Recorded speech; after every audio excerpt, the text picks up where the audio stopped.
Today we are going to be talking about, again, one of the greatest figures of Western classical political philosophy, in fact, of all philosophy. We are going to be talking about Aristotle. In Arabic, he is known as Arastu. And in Urdu, obviously, he is also known as Arastu. We're going to be briefly looking at his biography. Then we're going to look at his understanding of logic and theory of knowledge. We're going to be looking at his principles of ethics, which is the golden mean. And last but certainly not least, we're going to be looking at his work on politics. It's very important for you to understand that when I do these lectures, they are broader lectures. They are not meant only to explain the text, but they are meant to lay the context in which the text can be understood. That doesn't mean that means that in fact, not only should you come and attend my lectures and so on, you should not expect that the lectures will merely be a regurgitation of what is in the text. You have to read the text on your own separately and understand it. Your examinations are primarily going to be out of the text, not out of my lectures. But my lectures help the foundation, give you the context in which the particular text can be understood, the reading can be understood. So these are two separate things. Please try and understand that and try and work according to that. Now, Alexander was born in 384 BC. He probably died in 322 BC. He belonged to Greece. Again, he wrote about 31 works, and he also created an academy, except he called it a lyceum. Now, if you know, you must have heard the phrase, or you must have heard of the school Lahore Lyceum. Well, Lahore Lyceum is basically paying homage to Aristotle, and anybody that calls themselves an academy is in a certain sense paying homage to Plato, even if they don't know it. Aristotle and Plato's relationship is the key relationship that builds the debate in Western philosophy. Aristotle was a student of Plato. He joined Plato's academy at the age of 17, and he studied under Plato for 20 years. In fact, despite his disagreements, he only left Plato when the latter passed away. But he did challenge Plato. Some would say he turned Plato on his head, in the sense that he turned Plato's philosophy the other way around. And the debate between master and pupil is the greatest debate in the entire history of philosophy. Here you see the famous, just one part of a famous painting. The painting is called The School of Athens, which is in the Vatican. In the Vatican, and in red you see Plato, who is pointing upwards, and in blue you see Aristotle, who is pointing downwards towards the earth. And that symbolizes the great debate between idealism, which is the view that there are ideal forms that are at the heart of all the material objects that you see, and materialism, which is looking at matter, at the earth, which is saying that matter is at the heart of all the ideal forms that you see. It is rumored that Plato once remarked that Aristotle has kicked me as a colt kicks its mother. एक बच्चा जैसे अपनी माँ को ठुड्डा मारे, इसी तरह Aristotle ने मुझे भी ठुड्डा मारा. But Aristotle replies, Plato is dear to me. I love him, but dearer still is the truth. I cannot let that go. What an amazing intellectual relationship that is. Yes, Aristotle was the teacher of Alexander. After Alexander's death, Aristotle feared for his safety and left Athens. He went into self-imposed exile. Had he not done so, the anti-Alexandrian party would probably have put him on trial. So Aristotle remarked, I see no reason to permit Athens to sin twice against philosophy. The first sin of Athens against philosophy, of course, is the trial and execution of Socrates. So he left. But this was at the end of his life, when he had more or less done all the most influential work for which he is known today.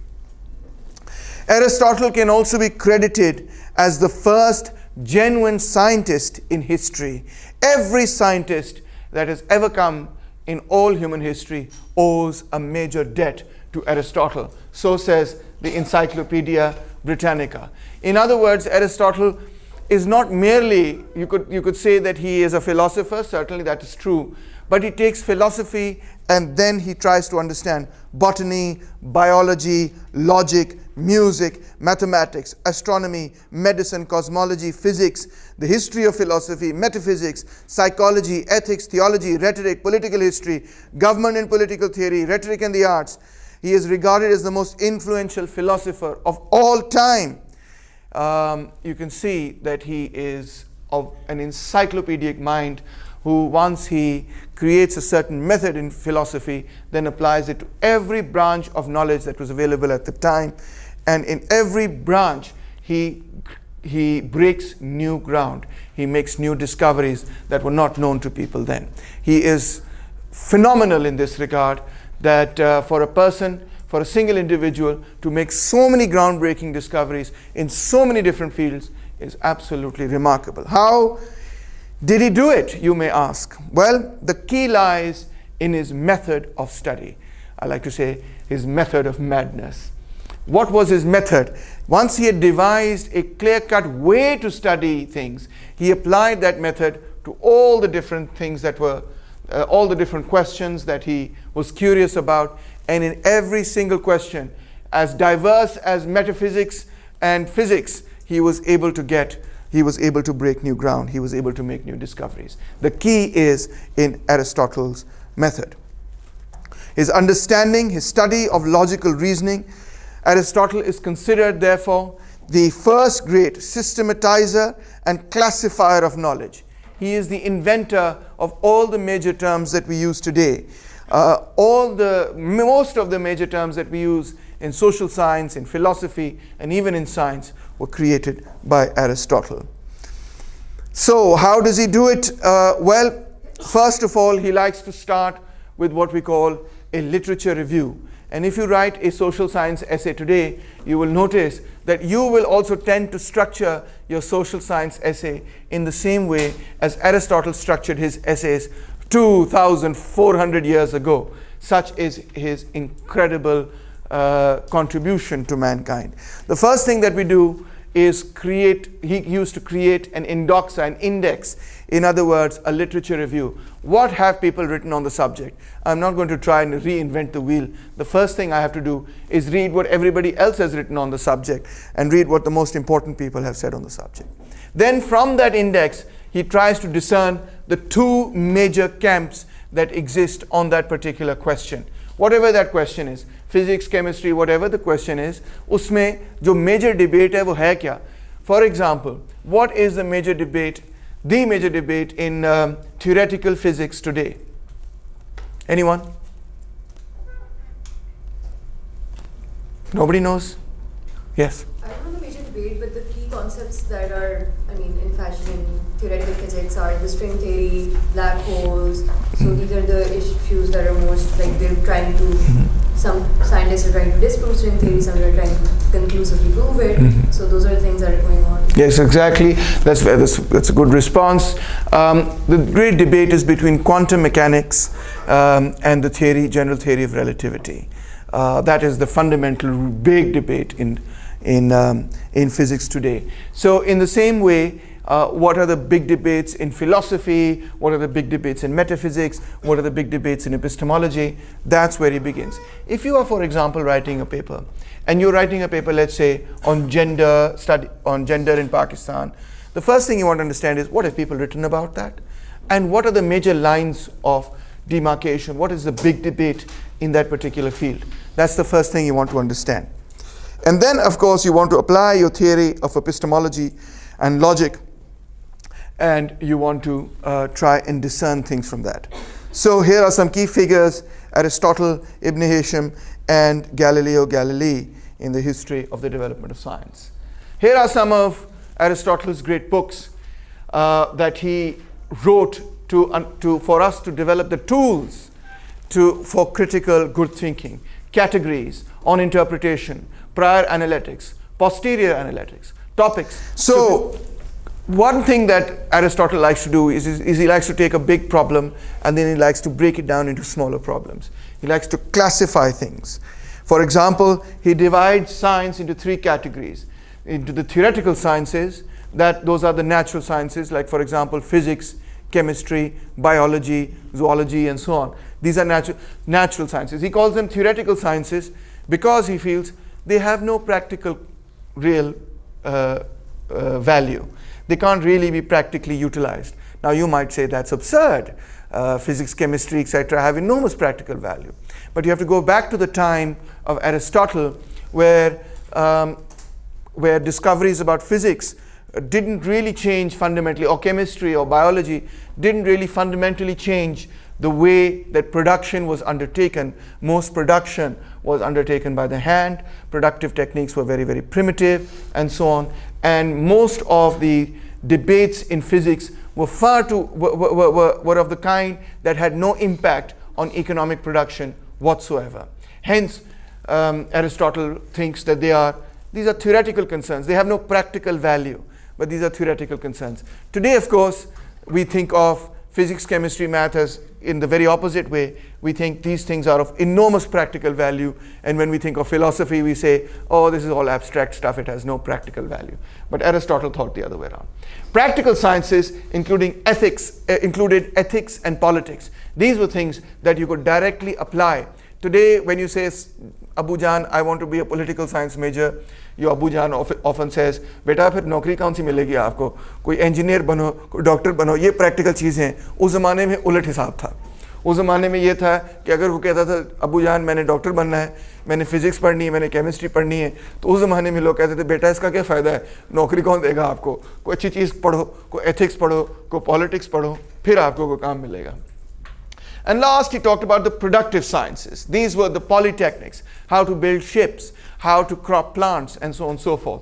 So even today, you know, we have in education, we have what are called polytechnical institutions that teach skills and crafts. You, of course, don't learn skills and crafts as such, except for when you do extracurricular activities. You don't learn how to change a light bulb. You don't know how to build a light bulb. You learn the theoretical side of how electricity, when it passes through resistance, creates heat, which leads to light. You study that theoretically, but you don't ever study how to build a light bulb. Well, if you were studying how to build a light bulb, that would be polytechnical education. So what was included in the theoretical sciences? Physics, generation and corruption, on the heavens, astronomy, metaphysics, on the soul, brief natural treatise, history of animals, parts of animals, movement of animals, meteorology, progression of animals, generation of animals. So you can see that there's basically biology in here, there's physics in here, there's chemistry in here, and there's astronomy in here. What was in the practical sciences? The Nicomachean ethics. Nicomachean is basically, that's his son's name. Eudaimonean ethics, the Magna Moralia, that's the great ethics, and politics. So practical sciences include ethics and politics. And productive sciences included shipbuilding, agriculture, medicine, rhetoric, arts, art of music, theater, dance, rhetoric, and poetics. And in fact, Aristotle and Plato and many others thought very highly of music, theater, dance, poetry, and rhetoric means the ability to speak, etc., to debate, etc., thought very highly of these things because they felt that these were the things that communicated ideas into the masses of people. Yes. So religion is not okay. Sorry? Religion, sir. What about it? Did they study religion? Did they study religion? About science or which category religion falls into? You see, all these major philosophers belong to a tradition that separated itself from Greek religion at the time. So Greek religion at the time believed in Greek, what we call it Greek mythology today. But they believed that there was a mountain called Mount Olympus, and they believed that there were 12 gods that resided on those mountains, Zeus and Apollo and so on and so forth, Venus and etc. You've heard of those 12 gods. And if you had the favor of these gods, then these gods would be kind to you. And if you didn't have the favor of these gods, then these gods would not be kind to you.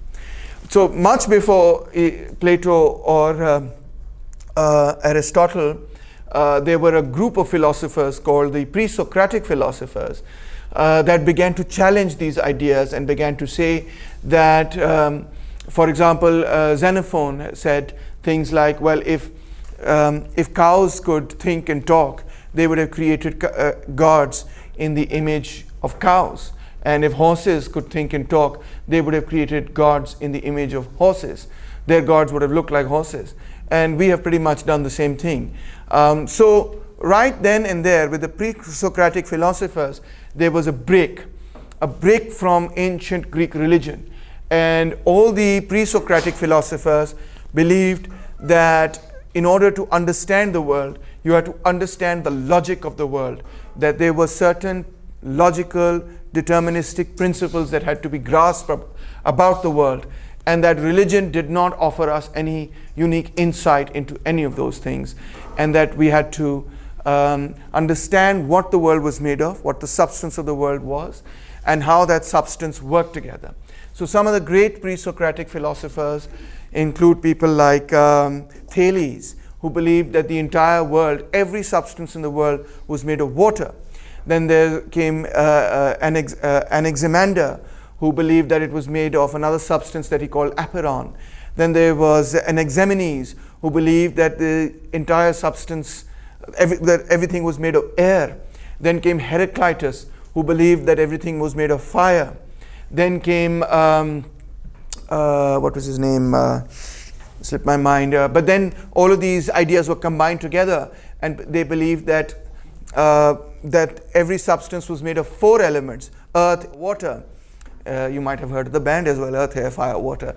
So they, for 2,000 years, they believed that there were more than that. They believed that there were only 4 elements that made up the entire world.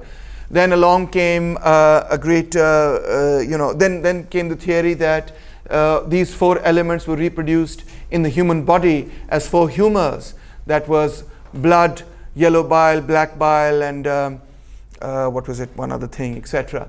And for more than 2,000 years, all medicine was based on that, on the principle of the 4 humors, and imbalance between the humors was considered to be the reason why people fell sick, which is why the ancient Greeks and then the medieval Muslims and Christians practiced cupping, which was, or bleeding, which was that you bled one part of the humor, either you bled the blood, or you bled the yellow bile, the phlegm, or you bled the black bile, or you bled one of these humors in order to recreate the balance, etc. People even still practice cupping because they believe it is Islamic. In fact, it is pre-Islamic. It belongs to the Greeks, and it is based on the ancient view that there are 4 humors in the body, and that the imbalance between the humors is what causes illness. So the person who, have you heard of the Hippocratic oath that doctors often take, do no harm, etc.?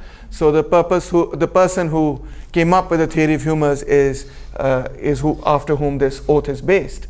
He was the person who had this idea. So to answer your question, those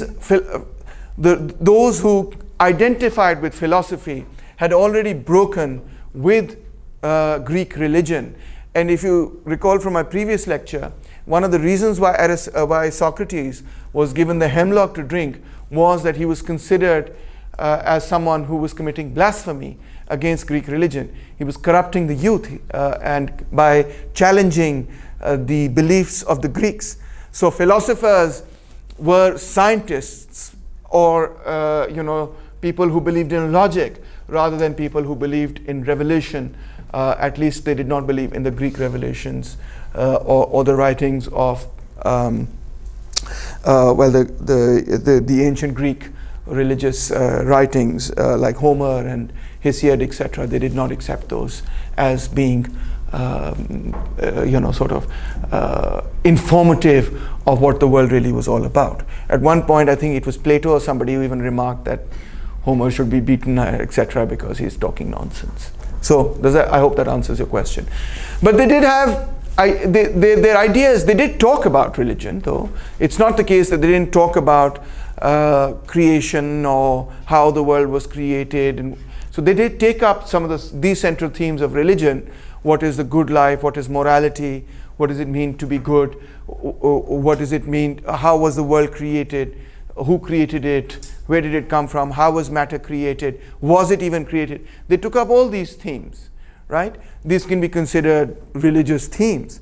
But the answers they came up with were radically different from the answers of Greek religion. So, let's go back all the way to Plato. You might recall one of the central problems that Plato tries to address is called the problem of universals. And there are two major thinkers that precede Plato who talk about the problem of universals. What is the problem? The problem is that we see lots and lots of different things. We see lots and lots of different concrete objects from which we draw a conclusion that those different categories of concrete objects share certain qualities, and on the basis of those shared qualities, we categorize them into one large category. But all those things have different properties, So how do we do this? And also this problem is confounded by the problem brought up by Heraclitus, which is that each of those things is constantly in movement and constantly in flux. So if there is constant change, if there is constant flux, if there is constant movement, what is your name? If Amna, at time when I asked her this question, was a different Amna from now, which is a different Amna from now, which is a different Amna from now, then how do we know who or what Amna really is? She's constantly changing. And then there was Parmenides, who believed that change is an illusion.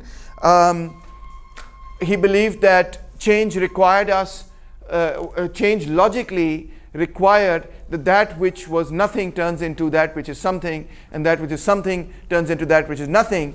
But the only thing that we can say about nothing is that nothing cannot exist. And if nothing cannot exist, then that which is something cannot change into that which is nothing, because nothing simply does not exist. And hence change is impossible. But if change is impossible, then the question arises, how do we explain what we see in the material world, where we do see a world that is full of transformation and change, life and death? We do see it through our sense perception. We do perceive change. So then how is the perception of change to be explained? So this was the big problem. Plato solved it by basically suggesting that there are two worlds: the ideal world, in which there is no change, things are timeless, things are perfect. That would be a Parmenidean reality. And the Heraclitean world, which is the material world, which was founded on the basis of these ideal types, a triangle in the real world. Can you do a little experiment for me? Can you make a perfect circle on your copies? Make a perfect circle. Try and make a perfect circle. Is there anyone in this room who can raise their hand and say, I have made a perfect circle?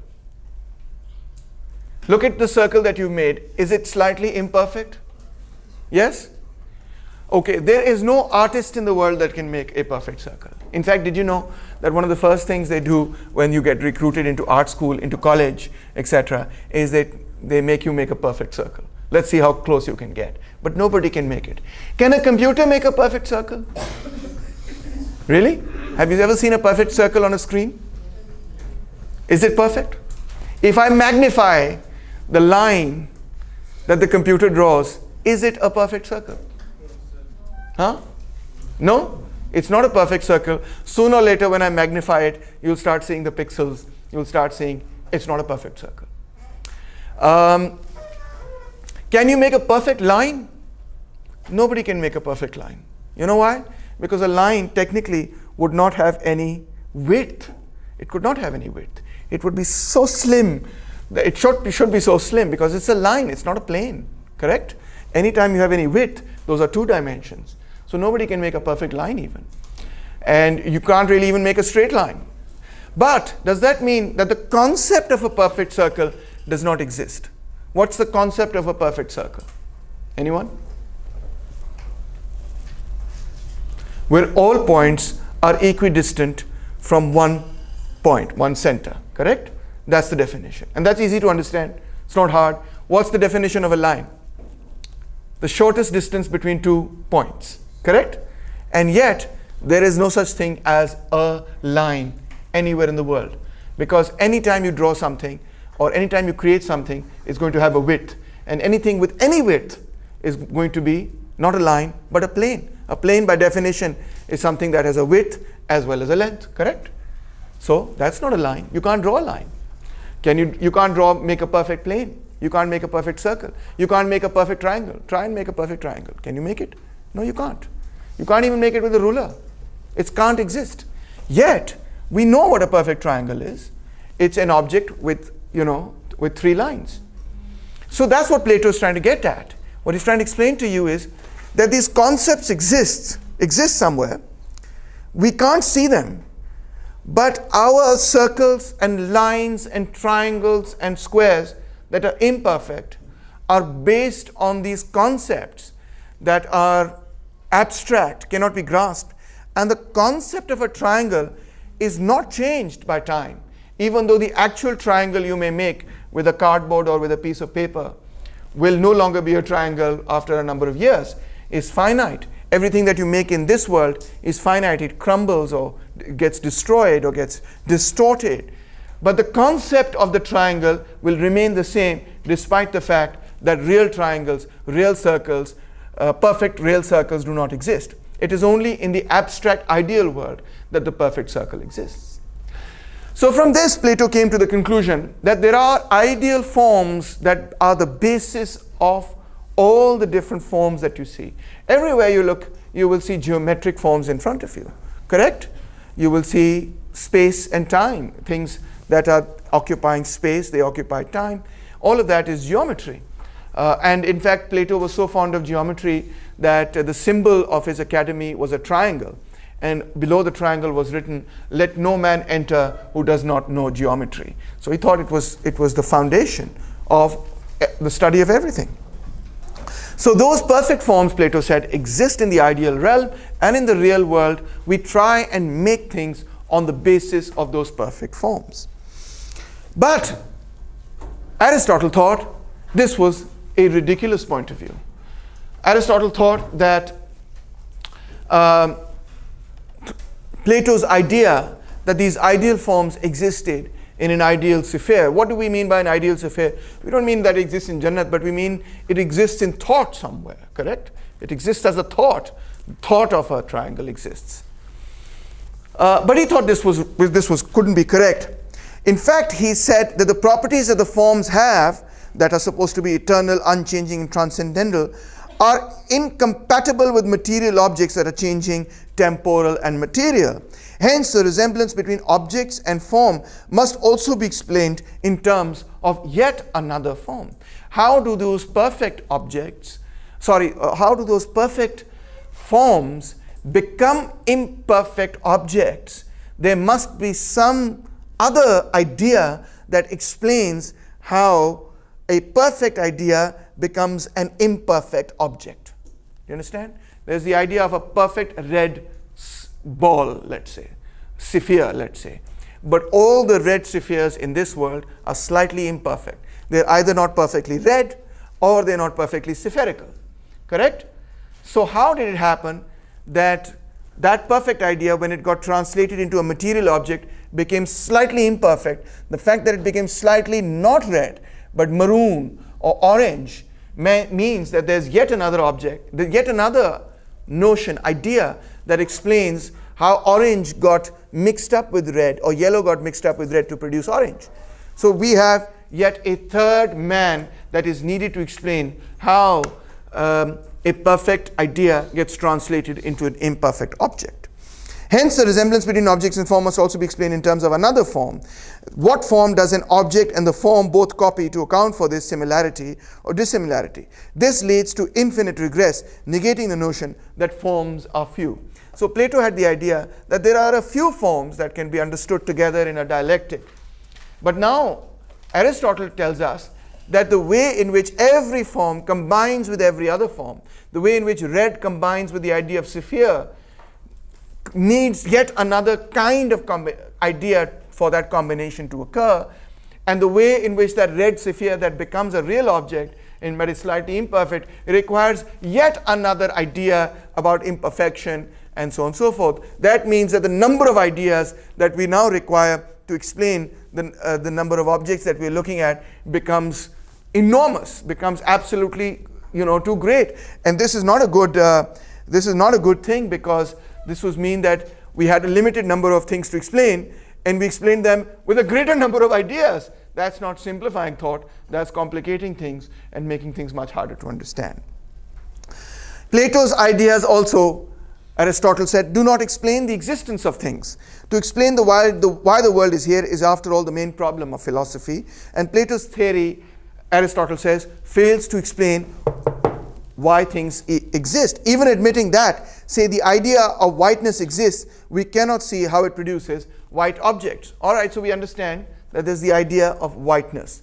But how does the idea of whiteness become a white kurta or a white object? How does it become a white wall? Plato has no explanation. How does the idea transform from an idea, merely an idea, into an object? Who does that? How does that happen? What is the explanation? Plato has no explanation. Plato does not explain the relation of ideas to things. Things, we are told, are copies of ideas and participate in them. What do we mean when we say participate in them? We mean that things participate in ideas in the sense that the table, within the table is the idea of a table, and this actual table participates in the ideal table, the ideal idea of a table. But how do we understand this participation, asks Aristotle. In using such phrases, Plato is giving no real account of the relationship, but is merely uttering poetic metaphors. This is nonsense to say that the table participates in the idea of a table. How does that occur? Not only does Plato fail to explain how the idea becomes transformed into the table, he also fails to explain how the table participates in the idea. Motion is not explained. If ideas are immutable and motionless, if the idea of a circle is always the way it was and there's no change in it, so will be the world which is that copy. Agar in the ideal world there is no motion and there is no change, how did change come about in the real world? But the world is a world of change, motion, life, becoming. Plato makes no attempt to explain the unceasing becoming of things. Even if the idea of whiteness explains white objects, yet why do these objects arise, develop, decay, and cease to exist? Why do white things cease to be white, for example? To explain this, there must be some principle of motion in the ideas themselves. But there is not, according to Plato, because ideas, the ideal forms on which Plato says the world is based, are timeless, immutable. They don't change. They are immovable and lifeless, but the world is full of life. So how did lifeless ideas give rise to life which is full of change, motion, development? Multitude of things. The world consists of a multitude of things, and it is the business of philosophy to explain why they exist. बहुत सारी चीजें उनको समझाना है. By way of explanation, Plato merely assumes the existence of another multitude of things, the ideas. Table के explain करना था, table क्या होती है, उसने एक आइडिया ऑफ टेबल बना दी. अब हमें दुगनी चीजें एक्सप्लेन करनी पड़ेंगी. Not only do we have to explain the table, now we have to explain the idea of the table, and we have to explain how the idea of the table becomes a table, and how the table participates in the idea of the table. Oh my God, this is getting crazy. But the only effect of this is to double the number of things to be explained. How does it help fast to duplicate everything? Plato is like a man who, being unable to count with a small number, fancies that if he doubles the number, he will find it easier to count. Ideas are sensuous, says Plato. Plato thought that a non-sensuous principle must be sought in order to explain the world of sense. Sense means something I can touch, something I can feel. So he has to explain all the things that we can touch and feel and see and smell and taste. But not being able to find any such principle, he merely took the objects of sense over again and called them non-sensuous. There is no difference between the horse and the idea of the horse, except the useless and meaningless phrase in itself or in general attached to each object of sense to make it appear something different. What is the difference between a horse and the idea of a horse? Asks Aristotle. Ideas are nothing but hypothesized things of sense, no different from the anthropomorphic gods of popular religion. Just as we have taken, here is an answer to your question. In religion, all we have done is we have taken things that we had to explain, like why does the rain occur? Why are there earthquakes? Why does the sea become, have storms, etc.? And what did we do? We assumed that rain is a person, and the person is angry with us, and hence it rained. We assumed that the sea is a person. we called it a god because it wasn't like a person like us. We couldn't see it, we couldn't feel it, but we just anthropomorphized it. What does anthropomorph mean? Anthro means man, morph means form of man. Morpheus means to change form. Anthropomorph means to take the form of man. So we assumed that there is a god called sea, and we called it Neptune. We assumed that there is a god of rain, and we called it Indra. We assumed that there's a god of air and fire and all of these things, and we just assumed that they're like human beings. So we anthropomorphized nature. That's all we've done. And in much the same way, Plato has basically made this ridiculous idea. He said, here's a horse, then there's the idea of the horse, and the idea of the horse participates in the horse, and so on and so forth. He's just deified the idea of the horse as existing somewhere in time immemorial like a god. But in fact, this is all nonsense. There is no distinction between a horse and the idea of a horse. Just as gods are nothing but deified men, so ideas are nothing but externalized things of nature. Things are said to be copies of ideas, but in fact, ideas are only copies of things. So now you see that he's going to turn Plato on his head. Instead of saying that things are based on ideas, he is saying things, we are abstracting from things ideas. The third man argument, wherever there is a common element, there must be an idea. There is a common element in all men, therefore there is an idea of men. That's Plato's argument. But there is also an element common to the individual man and to the idea of man. There must therefore be a further idea, the third man, to explain this, and between this further idea and the individual man, there must be yet another idea to explain that they have in common, and so on ad infinitum. In other words, yes, we have many men, they have something in common. From that common thing, we create the idea of a man. But now we say that this idea of the man exists in some ideal realm, etc. The individual man, though, is distinct from the ideal man.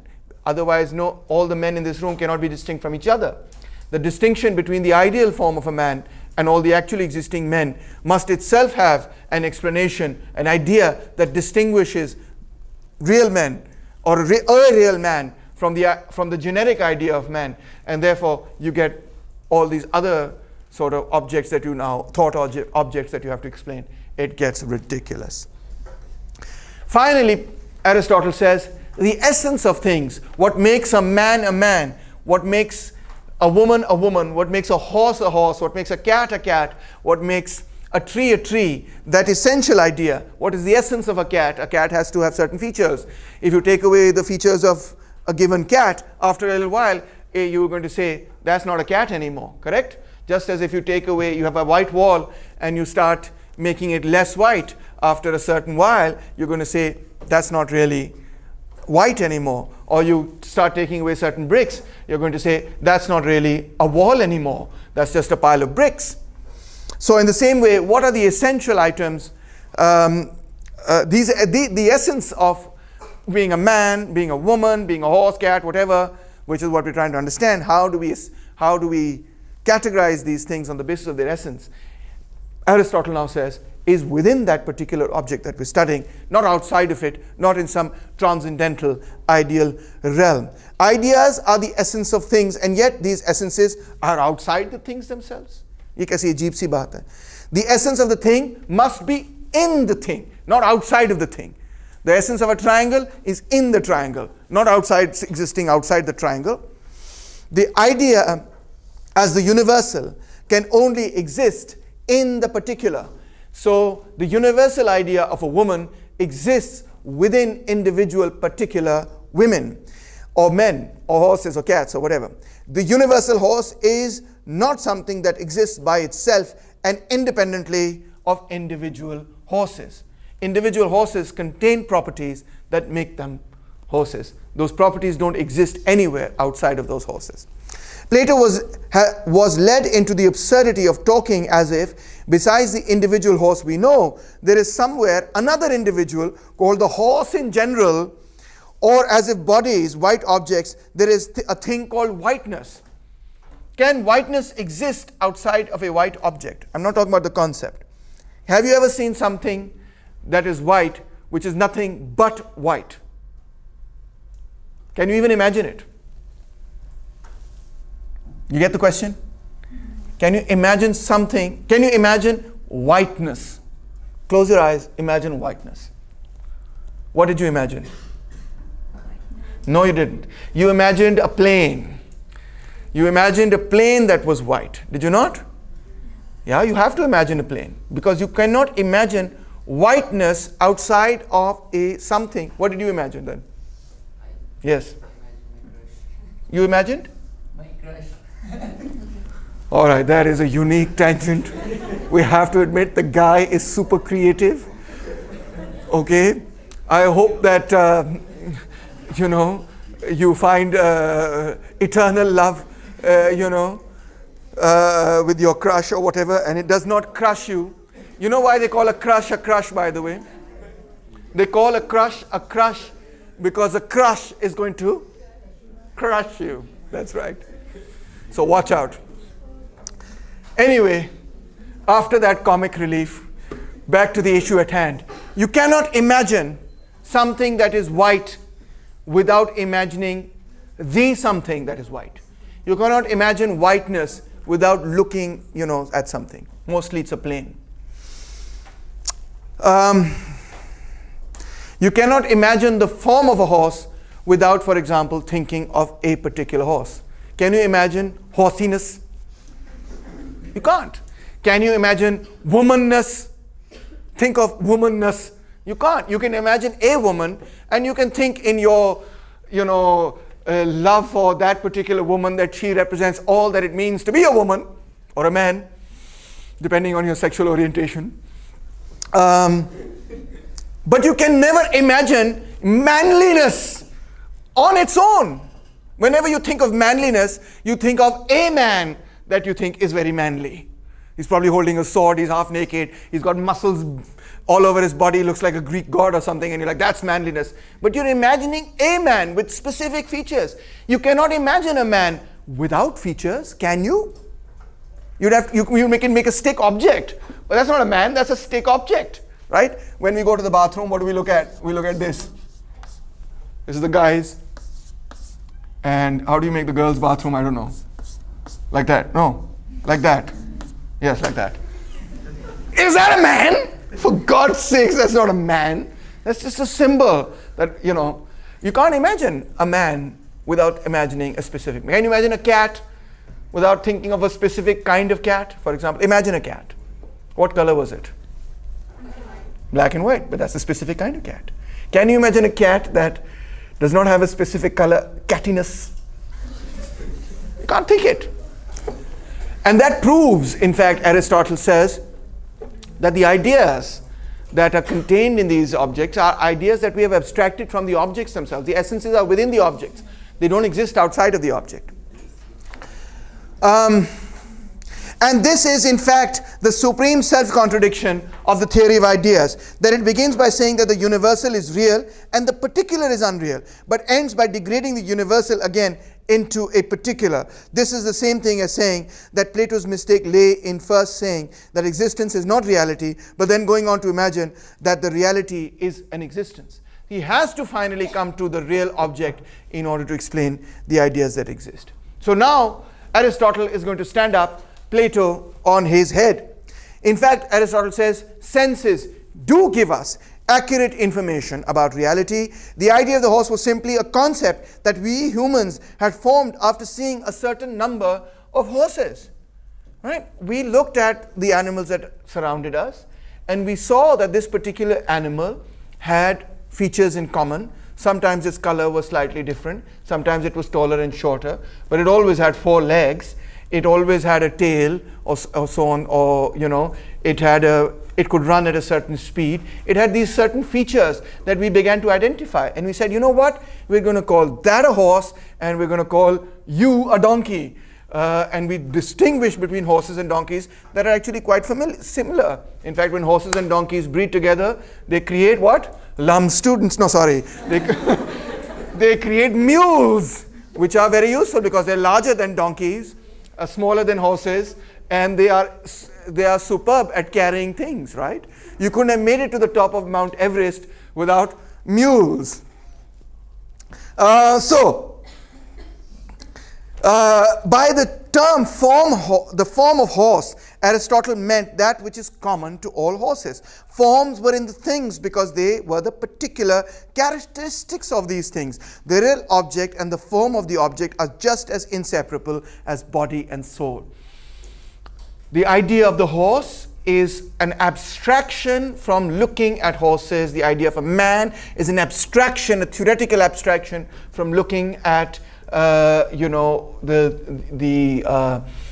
human beings that exist. The idea of a woman, similarly, the two ideas are distinguished by saying a man will have X, Y, Z properties, a woman will have A, B, C properties. Anytime we find somebody with these properties, we're going to call them a woman. Anytime we find somebody with those properties, we're going to call them a man. Anytime we find an animal with these properties, we're going to call it a horse. Every time we find an animal with these properties, we're going to call it a cat, and so on and so forth. So the essence of an object is within that particular object. Senses, therefore, should be the basis of knowledge. Things that are in the human soul are purely reflections of natural objects. The ideas in my mind are reflections of the things that I have seen, the things that I have experienced, tasted, smelt, touched, heard, etc. Everything in your mind is formed out of the five senses of your body. That's how your mind is shaped and formed. Nature is the real world, not that transcendental world. The world of matter, that's why it's pointing downwards, is the real world. Nothing exists in consciousness that has not first been experienced by the senses. This is a fascinating idea. If I had to create an alien, all the aliens that you see in all the horrible alien movies are basically nothing but distorted forms of animals that we have seen in the real world. Right? Some look like lizards. You look at Star Trek, some look like lizards, some look like foxes, some look like trees, some look like, I'm obviously referring to Guardians of the Galaxy here, but some look like robots, blah, blah, blah. Everything is stuff that's in our experience. In fact, we cannot create anything outside of our experience. All we do is combine our experiences in new and different and novel and creative ways to come up with new ideas. Yes? Sir, does Aristotle create no distinction between the mind and the soul? Because here No, he does not. That is a very good question. He does not create any distinction between the mind and the soul. None of the Greeks do. For the Greeks, the idea, the mind and the soul is the same thing. Because if you recall, at this time, people didn't know what the brain was, how the brain functioned. In fact, the funny story is that, at this particular point in time and earlier on, everybody thought that the thinking element, they didn't realize the thinking element is up here. They thought what allows you to think is this thing called the soul, and that soul is where? In your heart. Which is, I don't want to tap my mic, which is why when you get a crush on someone, what you do is you have to give them your soul, your thoughts. Everything that you think, you want to give them your thoughts. You give them your soul. And how do you give them your soul? You give them a heart. The heart becomes the universal symbol. Hello, इतनी important बात कर रहा हूँ. तुम्हारे लिए ज़रूरी है, वरना तुम किस तरह किसी को बताओगे कि तुम उनसे प्यार करते हो. ये brainy किस्म का लड़का है, judging from the other day when we had the debate. You know what he's going to do? He's going to say, no, actually my thoughts are in my mind, so this Valentine's Day, what I'm going to do is, I'm going to give my brain to somebody. Dude, it's not going to work.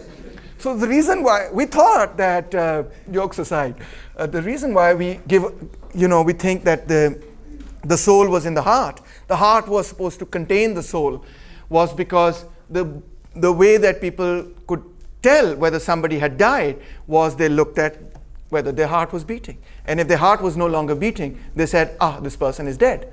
The soul has left the body, heart has stopped beating. Now, if you actually look at a heart, good God, nobody would want to give an actual heart to someone. It's an ugly looking muscle, right? It's just a muscle. And that would not be romantic, trust me. If you actually went and bought a plastic heart and said, here's my heart, it would not be romantic at all. So anyway, to answer your question, yes, the ancients thought that the thinking element was the soul. The soul was somewhere in the heart. and that was the mind, that was the thinking, that was how you thought. And they didn't realize till much later. Some people thought that the brain was basically what do you call it?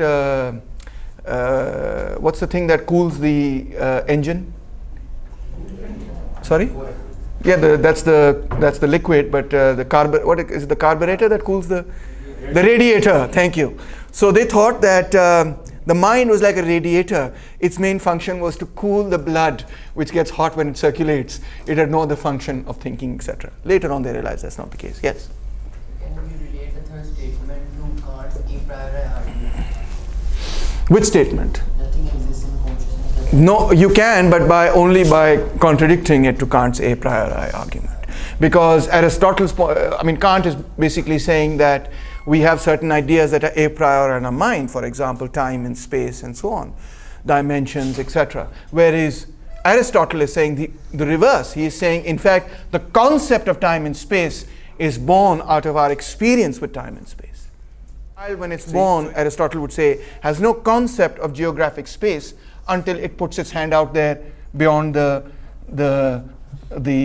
mattress and falls over the mattress and it bumps its head because Babu Taimur Rahman forgot to put the cushion next to the baby and the baby fell off. Yeah, it happened. Okay, if you must know. But there was a carpet underneath. It happened with Zara. If she blames me in future life, I didn't get my PhD scholarship because daddy dropped me. It may or may not be true.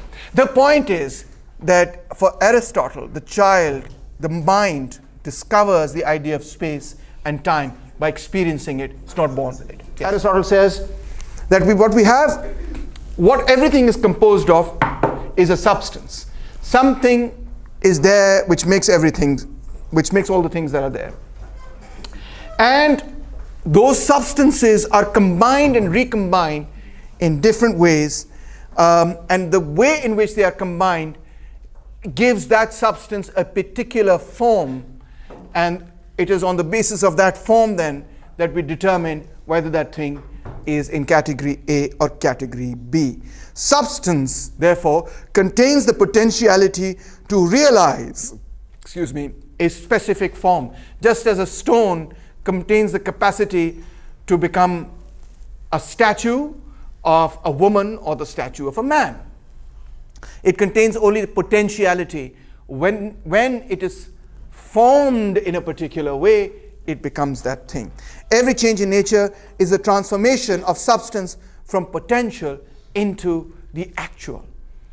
So you have wood, it can potentially become a table, and the process by which wood becomes a table is really how something from potentiality becomes actuality, and that is how you can understand and explain all the changes that you see in the world. So when we look at change, we can divide them into 4 causes: the material cause, the formal cause, the efficient cause, and the final cause. What are these 4 causes? Well, sorry. Oops. Here we go. So the material cause is the material substance from which the thing is made. The formal cause is like over there, you can see the bricks lying over there and the rocks over there. The formal cause is the plan that you want.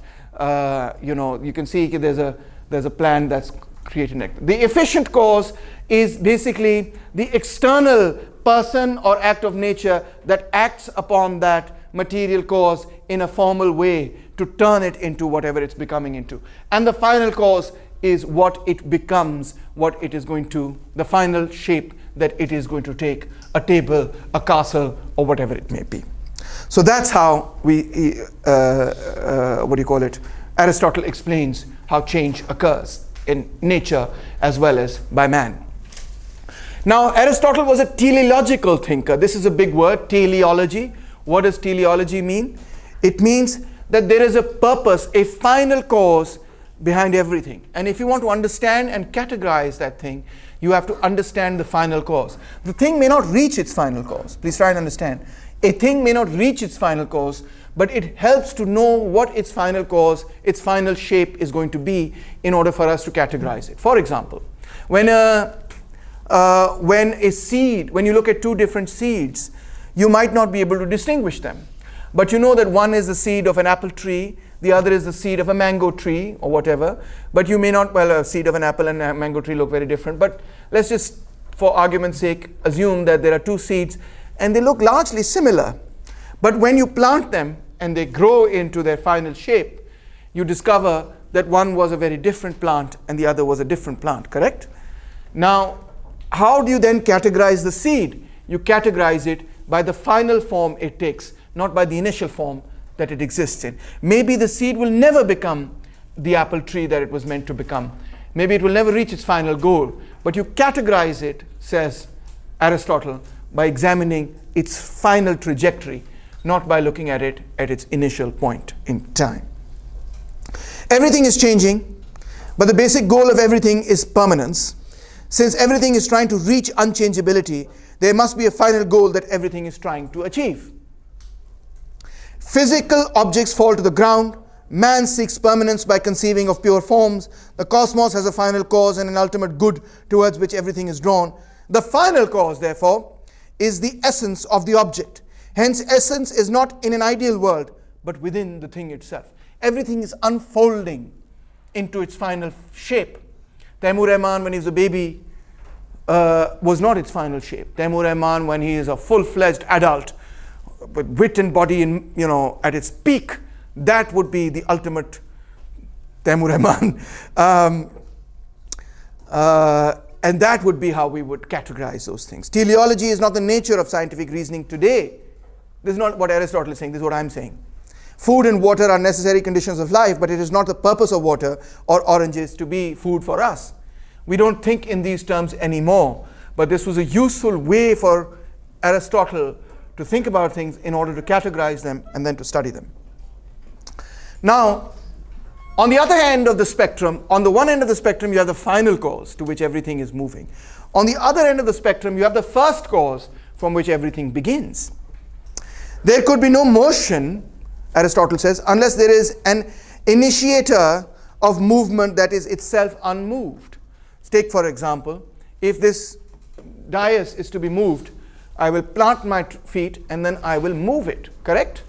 But notice that when I move the dais, I become unmoved and the dais moves. If I exert force here and I move backwards, the dais will not move, correct? So for this thing to move, for the secondary thing to move, I have to be with greater inertia than that thing. And if you go all the way back in time, in the causal chain in this, you will end up with, if you want to explain the motion of the stars, the universe, everything, Aristotle says if you go back in the chain of command in this particular way, you will end up with something, with an energy, with a force that is at the heart of all the movement. It began the movement. It was the unmoved mover, the thing that cannot be moved. It is the thing that moved all the things that are in movement. Yes?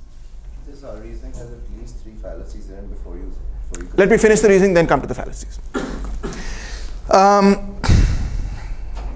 So Aristotle's unmoved mover is eternal, intelligent, and non-material. This is a pure form of thinking about itself, that is actuality without potentiality. It is perfection. It is Aristotle's God. But not a God that intervenes in the affairs of nature. This is a very different God from the God of theology. It's not a God that says, तुमने अच्छा काम किया है या बुरा काम किया है, तुम्हें सजा या जजा मिलेगी. No, it's like a physical force that is like a clock that winds up the world and then pushes it into motion, but then does not interfere with the laws of that motion in any way. Those laws are set. It does not create miracles. Those laws are set and they come into motion. This is God, but not a God that intervenes in the affairs of nature, which always follows their natural course. This is a God unmoved by both earthly and cosmic events. Yes. Now, Aristotle likes to put things into what he calls his logical system, which is his syllogism. Syllogism is composed of 2 premises and a conclusion. The major premise, the minor premise, the first premise, the second premise, and a conclusion. For example, the argument, if all A's are B's, is the first premise, and the second premise is all B's are C's, the conclusion is that all A's must be C's. If all cows are mammals and all mammals are animals, then all cows are animals. that's logically true and irrefutable. Irrefutable, says Aristotle. So what we've got to try and do with respect to every subject that we try and study is we've got to break down the argument into its individual premises and then examine whether those premises are true or false, or whether we have derived false conclusions from true premises. If we break it down in this way, we will be able to think more clearly about our problems. The structure of the argument is true. The conclusion may be false if the premises are untrue, or if we have taken out an untrue conclusion from the premises themselves. These are the laws of deductive logic. From this syllogism, which really is the expansion of the Socratic dialect, Aristotle derives 3 laws of logic. These are so instrumental कि जिसकी हद हिसाब कोई नहीं. They have been so influential कि जिसकी हद हिसाब कोई नहीं. The first is the law of identity. A is equal to A. Taimur is Taimur. Good God, that makes no sense. That's a tautology. But if you think about it, if Taimur is Taimur, then Taimur is not what is not Taimur. What does that even mean? That is the law of non-contradiction. A cannot be simultaneously equal and unequal to A. A cannot be equal, is unequal to not A. A is not A. So A, Taimur, is not what is not Taimur. What is he talking about? This is nonsense. What he's trying to say is that it cannot simultaneously be raining and not raining outside. If it is raining, then it is not raining.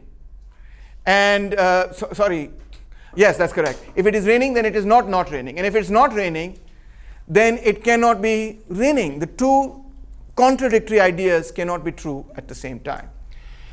And also the law of the excluded middle, which should not be confused with the fallacy of the excluded middle. Among two contradictory propositions, one must be true and the other false. Either A is true or not A is true. So if you say it is raining and that turns out to be not true, then it is true that it is raining. समझ आई? From these चलो कुछ नहीं होता. अगर नहीं भी समझ आई, you will work on this, because there's an entire course taught by Shabir Hussain which just sort of explains these, and I don't expect you to understand that in such a short time. But anyway, learn these laws of identity, non-contradiction, and excluded middle. And you may watch my video which is on YouTube to understand these further, which is in Urdu. Might be simpler to understand in Urdu. So, but that doesn't mean that Aristotle was opposed to inductive logic. He also thought that from a series of particulars we could derive a universal.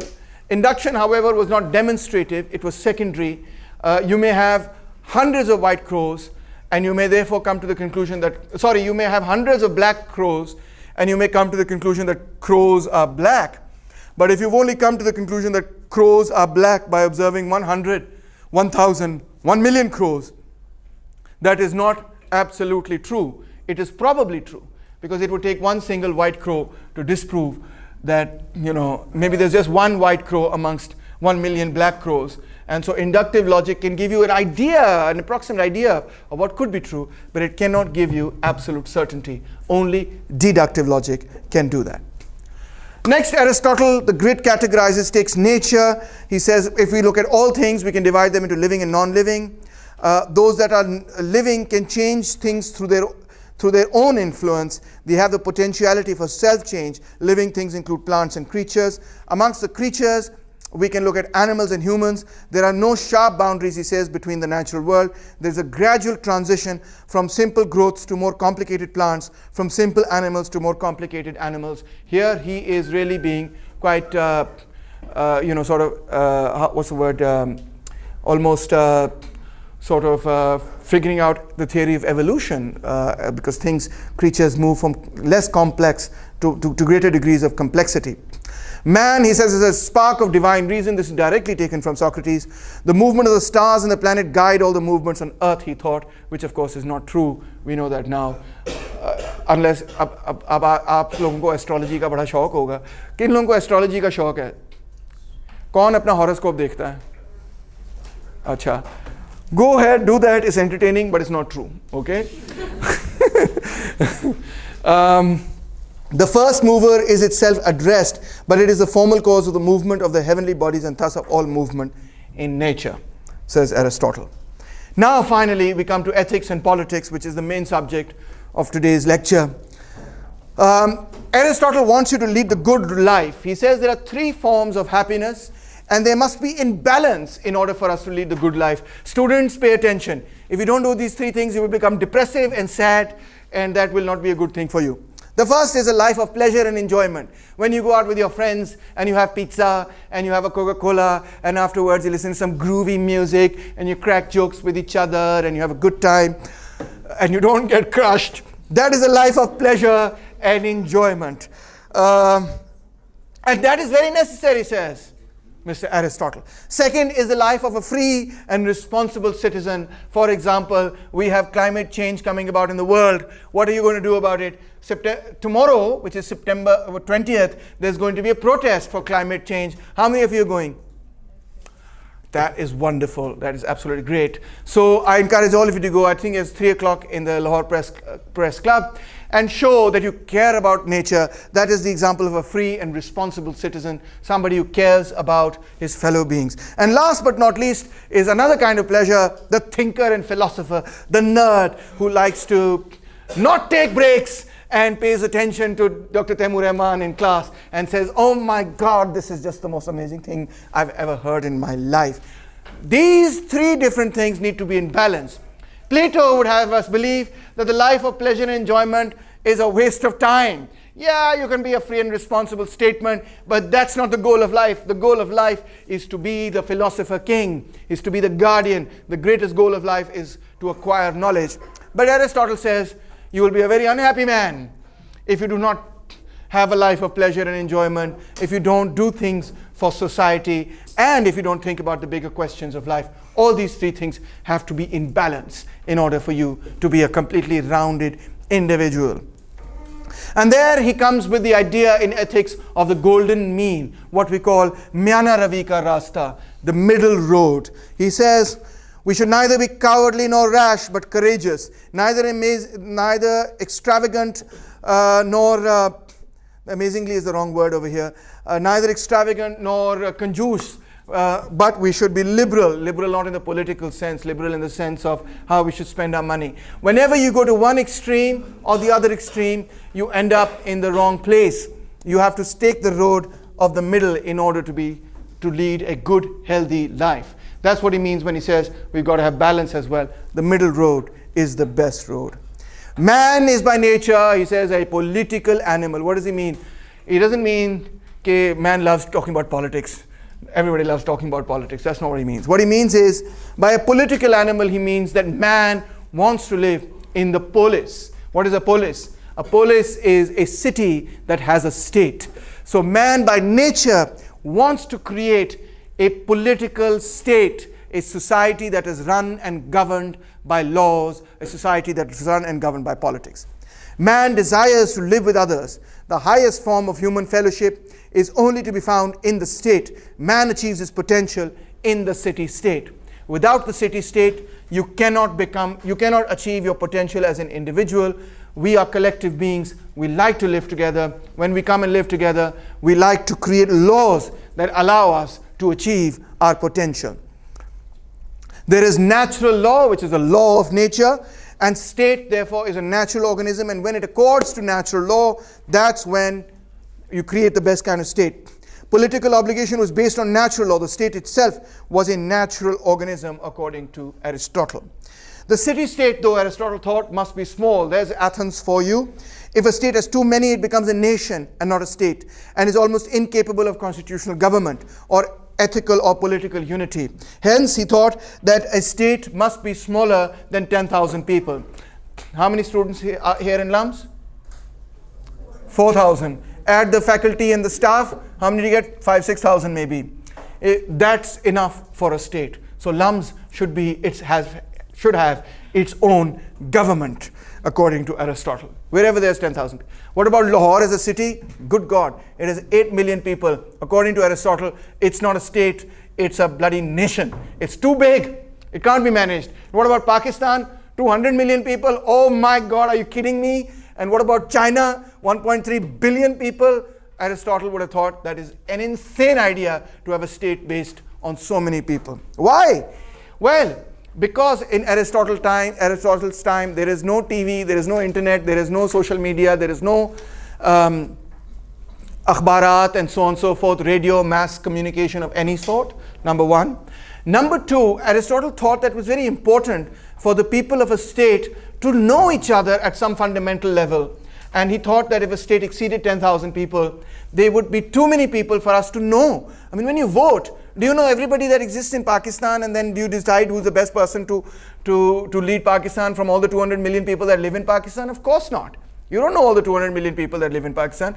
You maybe know 100, 200 major political figures, and that's it. You choose from the 100, 200 out of a population of 200 million. There could be people with such greater potential that could lead your country, but you don't know of them because the country is too large, yes. Now, Aristotle thought, on the basis of all his logical reasoning and thinking, that Plato had neglected to examine the life of the majority, that is the producers, that is the low class, was the third class, the laborers.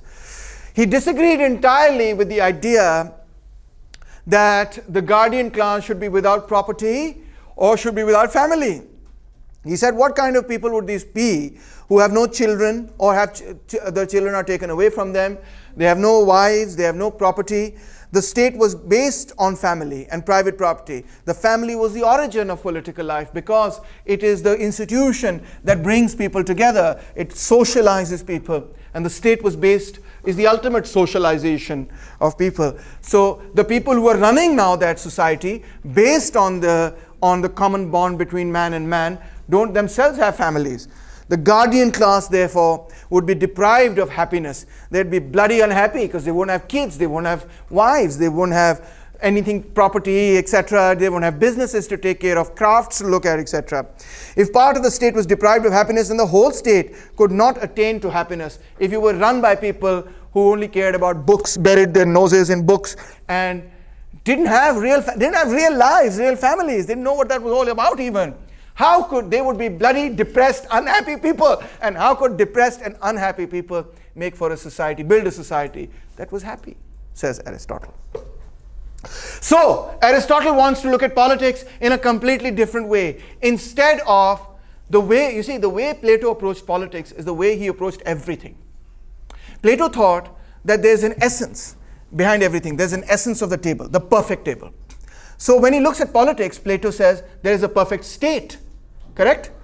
And so first he tries not to look at any real existing state, but he wants to just construct, like he would construct what is the idea of a perfect triangle? He's trying to understand the idea of a perfect state. Doesn't matter if it's attainable or non-attainable. What is that perfect state?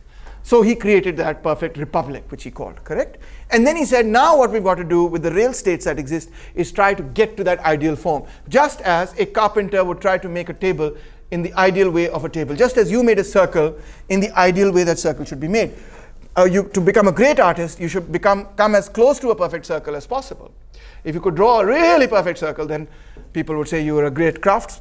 You know, your craft with your hands is very, very good. Correct? So in the same way, the purpose of politics was to come to that ideal state. Aristotle begins in an entirely different way. He says the idea of the horse comes from observing real horses. In much the same way, if I want to look at politics, I have to observe real politics and draw conclusions by looking at the actually existing states rather than constructing this ideal state and then telling everybody to try and get to that ideal state. What I've got to do is look at real states. So he sent his students out to get the constitutions of all the states that existed, the laws of all the states. He put them together in his library, and then he studied all of them. And after studying all of them, he categorized them, as he loves to do. He's the great categorizer and classifier. And when he categorized them, he said, well, first and foremost, we can categorize states by who rules. Do they have one ruler? Do they have a king? Do they have a few rulers, like a council? Or do they have many rulers?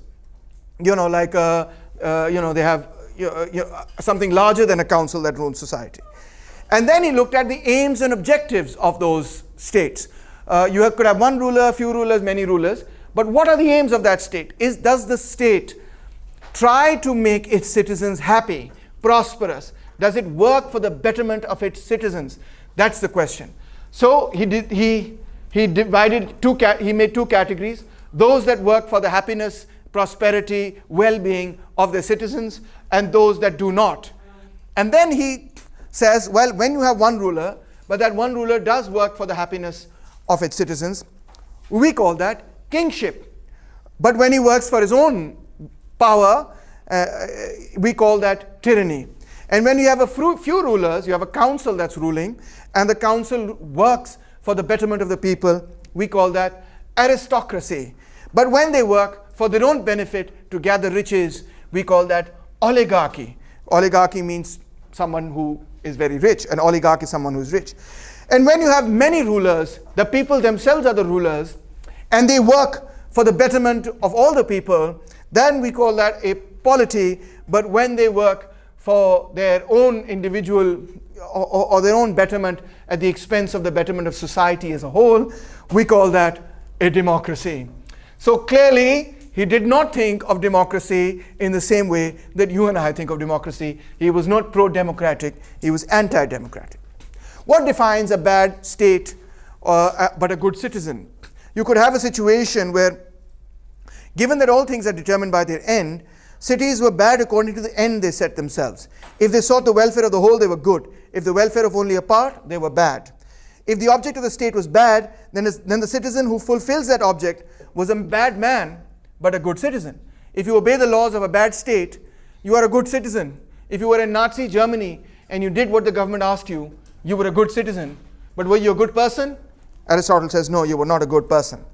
The good state would protect property, and more importantly, would present the positive good in order to bring its citizens to the best life. That's what a good state aspires to. One of the states that I talked about, whether you rule by one person, you rule by a council, or you're ruled by the many, can be a good state potentially. Now, the greatest thing about Aristotle is, he's writing 2,000 years ago, but he understands politics as being the product of class struggle. How are these different states formed? How do you get democracy, and how do you get timocracy and tyranny and all of the kingship and so on and so forth? He says this is all the consequence of class struggle, except he calls classes, he uses a different word for it, he calls them factions. What does he call them? Factions. But today, in social science, we would call them classes. Clash of factions. These factions represent class interests. Athens, for example, Athens versus Sparta, democracy versus aristocracy. Aristotle gave to the world definitions of political terms which it has not yet had to supersede. The opposition to democracy is the result of a revolution against plutocracy, says Aristotle. Democracy is when the poor and not the men of property are the rulers. What a fantastic definition of democracy. जिनके पास मलकियत नहीं है, जो ज़मींदार नहीं है, जब वो इक़्तिदार संभाल लेते हैं, उसको हम जमहूरियत कहते हैं. Doesn't matter if there's elections or no elections. The class which rules determines the form of the state. Democracy exists when the propertyless people class becomes the dominant class, is what Aristotle is explaining. In a democracy, the poor will have more power than the rich because there are more of them, and the will of the majority is supreme. So you see here that his concept of democracy flows not out of a procedure, i.e. elections ho rahe to democracy, elections nahi ho rahe to democracy nahi, but out of an understanding of which class controls the political process. When the class of oligarchs, for example, controls the process, he says that's an oligarchy. When the king controls the process, he calls that a kingship or tyranny, depending on whether it's a good or a bad king, and so on. So what class controls the political process? Democracy, he says, is inferior to aristocracy because it is based on the false assumption of equality. It is based on the assumption that your opinion is as good as my opinion, right? Whereas I am a PhD in political science and you are an undergraduate student. So is your opinion equal to my opinion? In democracy, yes, one man, one vote. But for Aristotle, as a philosopher, he does not think that the opinion of an uneducated person is equal to the opinion of an educated person. The problem arises from the idea that those who are equal under the law are equal in all other respects. They are not equal in all other respects. Some people understand politics better, others do not. Because people are so easily misled and so fickle, changeable in their views, the ballot should be limited, he says, only to the intelligent, to the well to the aware. He was opposed to, and you have heard this argument millions of times. Iqbal has also talked about this argument, although then he also has shares that contradict himself and talk about democracy. But you've heard this argument a million times. Pakistan is not ready for democracy because people of Pakistan are uneducated. Who is going to educate them? The government. When is the government going to educate them? Never, because the educated people are in power and they want to remain in power, and as soon as they educate the uneducated, they will lose their power. So therefore, we will stay with the status quo forever and ever. So anyway, Aristotle was opposed to open elections as this would make government subservient to ignorant mass of citizens.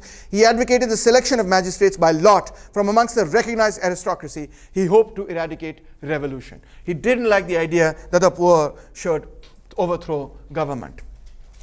He says the way to prevent a revolution is by distributing authority through the different sections of the state to check unrest and revolution. Give every class a little bit of power, then you will have a stable society, he says. There should be written laws that guarantee against the instability of men who could be swayed by passion. In other words, he was an advocate of the rule of law. कानून लिख लो. जब एक दफा लिख लिया तो फिर उस जो लिखा हुआ कानून है उसके खिलाफ कोई बंदा जजमेंट नहीं पास कर सकता. A mixed form of government he advocated with power between factions to prevent a revolution. The distribution of goods should be made to the whole community. In other words, a sort of welfare state. You know, everybody should have a little bit of, nobody should be dirt poor, he says. He condemned usury, which is basically giving people money and then taking interest rate from them, what we call the foundation of modern banking. And last but not least, he thought that friendship was the ultimate check to treachery. ये जो हम हर वक्त कहते रहते हैं ना, गद्दार हो गया. अगर आप दोस्ती यारी बढ़ाएंगे, भाईचारा बढ़ाएंगे पाकिस्तान में या ट्विटर पे, तो शायद फिर आपको गद्दार कम मिले. Friendship is the greatest good which can happen to any city, as nothing so much prevents sedition. Nothing so much prevents sedition as coming together. Finally, yes, I know, big yawn by the man, the most important subject of all comes up, which is woman. What was his views on women? He thought women are unfinished men. You could have been men. Were you just so lucky? But you weren't. And unfortunately, his views, which are, as you can see, much more anti-women, were much more influential in the medieval period than Plato's views that were, in fact, much more pro-women than Aristotle's. Woman is an unfinished man, left standing on a lower step in the scale of development. In other words, you know, there was this development scale, both, you know, we were going together, and then suddenly you stopped and we continued. Man provides the form and woman contributes the substance. He meant that quite literally in the sense of the seed and the egg that creates the baby. He thought that woman only provides the substance, but the content of that person was only provided by the man. That's an incorrect genetic theory today, as we know. Of course, he didn't understand genetics, but they did understand how reproduction, of course, occurred. Man was the sower, the woman the soil. Children inherit only, therefore, male characteristics. So his biology was all wrong. He thought that when things mate, the female species in all animals only provides the substance. That, of course, cannot be denied because the child comes out of the woman, but the man provides the form. So you see how he is relating that to his metaphysics, etc. So his idea of procreation was an active, ensouling masculine element, bringing life to a passive female element. How can I help you, says the woman. Sorry, where was I? Right. And then he says, woman is more mischievous, less simple, more impulsive, more compassionate, more easily moved to tears, more jealous, more querulous, more apt to scold and to strike, more prone to despondency and less hopeful, more void of shame or self-respect, more false of speech, more deceptive, more retentive of memory. You'll find out when you're in a relationship that, you know, you'll say, in 3 years ago, when we went to this movie, you did not buy me popcorn, etc. Also, more wakeful, more aware, more shrinking, and more difficult to rouse to action, risk averse. Do you think that's true? No? They're not more mischievous? You are a... क्या नाम है आपका? है? Asif, you think you're a clever guy, but you're just a simple guy who likes to play his computer games and likes to shoot the stuff with his friends. You have no idea. You are a simpleton. Women are more impulsive. Well, what's wrong with being impulsive, I ask you? Impulsive can be a good thing. More compassionate. Certainly nothing wrong with being more compassionate, more caring. More easily moved to tears. Well, if you're more compassionate, then you're going to be more easily moved to tears. By the way, I love watching chick flicks. Anybody who likes watching rom-coms? Okay, it's crazy. I love playing football. I enjoy breaking my bones once in a while, etc. I'm what you can call a guy who likes to be macho, etc. But I also like chick flicks. And when I watch chick flicks and the girl finally gets the guy or the guy finally gets the girl, I start weeping. It's true. I can't help myself. The male, and if you had any doubts about that, here are more quotations. The male is by nature superior and the female inferior. The one rules and the other is ruled. So, very clear. Woman is to man, and if that wasn't clear, as the slave is to the master. Oh, good God. The manual to the mental worker, the barbarian to the Greek. Woman is weak of will and therefore incapable of independence of character or position. She can't even take an independent position. The courage of a man is seen in commanding and that of a woman in obeying. Farhad Hashmi would love him. State should determine the minimum and maximum age of marriage for each sex, the best season for conception and rate of population increase. Women should be confined to female quarters. A woman's personal becomes her husband's. But also, a society cannot be happy unless women are happy too. So basically, you have to be my slave. You have to be to me like a Roman, like a barbarian is to a Greek. You have to obey me. I have to command. All of these things. And in addition to that, you gotta be happy too. You gotta have a smiling face every time I come home.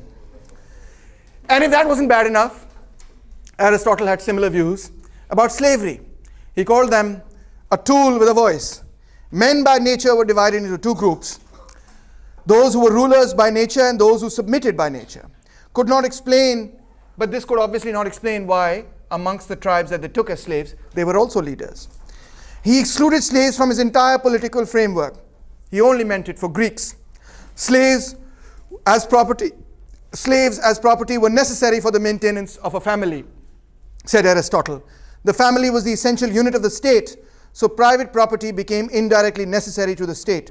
Protection of property was important to the state, not necessarily paramount, but was important. So you see that in both the case of women as well as slaves, his point of view was regressive, not just for the times today, but even for his own times. And I would like to give him the benefit of the doubt in this regard. It's very difficult to do so. I tried my best, but it's very difficult. I only tried my best because every time I teach somebody, I try to take his side. So when I teach Plato, you must have noticed, I try to put Plato's best foot forward. And when I teach Aristotle, I try to put his best foot forward. But in this case, that's not possible. In the case of women and slaves, Aristotle is a reactionary of his period. But I think his influence, nonetheless, is massive. Not only is he the main scientist that everybody refers to till the time of Newton, Aristotle, the whole period till Newton comes about, is considered the period of the domination of Aristotle over science. But he's also had a huge influence on Muslims and specifically Arabs, much greater than the influence of Plato. In fact, when Al-Kindi, Al-Farabi, Ibn Sina and others, Ibn Arabi, Ibn Rushd, all of these people, they didn't really read Plato. They read Aristotle. And Aristotle's views on women have had a huge influence both on Christianity as well as on Islam, on Islamic culture and Christian culture, both of which shared Aristotle's views about the inferiority of women. Nonetheless, having said that, his views on the basis of knowledge, his criticism of Plato, the idea that our knowledge is acquired from our senses, the idea that the essence of an object cannot be separated from the object, but is merely a theoretical abstraction made in the minds of men, I think is an idea not just worth pondering over, but is an idea that has also led to significant advances in the way that we conceive of the world and the way that we have thought of the natural and human world, and the advances that we have made in scientific reasoning. Does that mean that scientific reasoning is contaminated by patriarchy? That remains an open question. Thank you all.